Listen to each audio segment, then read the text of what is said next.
Eta ekitaldia amaitzeko zegoela, Kepa saldu zen. Bayer, Sinfa, Merkeru, Pharma, Lieberman, Ibis, laborategien iragarkiz, estalia zeukan bata zuria soinean. Formula bateko pilotua irudi eta isiltasuna eskatu zuen tarimatik. Txalo artean hartu zuen jendeak loratzeko bidean zeuden denak. Eta bromaren bat izango zela uste izan zuten.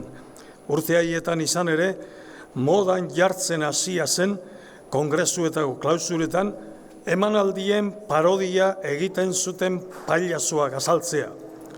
El medicamento ha sustituido al médico en el sitial del hechicero. Ekin zion Kepak barre artean oraindik, baina ez zuen luze jardun. Isiltasun izostua zabaldu zen laster.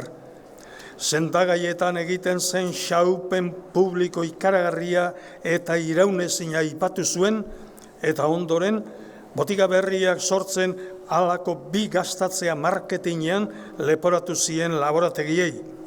Gaitziduraren murmurioa gehituz joan zen uin baten gizan, egun haietan Italian gertaturikoa aipatu zuenean. Herri akusazioak eroskeria egotzi ziela milaka sendakai erakusleri eta ehunka bidaia agentziari.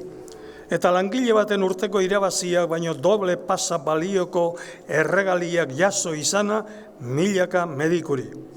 Halako batean, Altzola otorrinoak, hor esaten diote ustez munduak eman duen otorrinolaringolo hori gonena delako, nahikoa zuela esan zion, bere karraskari irribarreaz ondora hurbilduta.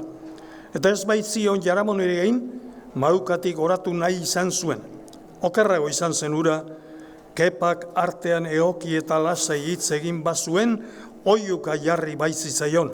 Joan zedila nahi bazuen, urtero egiten zuen bezala, Norvegiako fiordoetara edo Karibeko putetara laborategien lepotik. Eta orduan bai, segurtasunekoek kalera atera zuten. Lanetik bota zuten noski.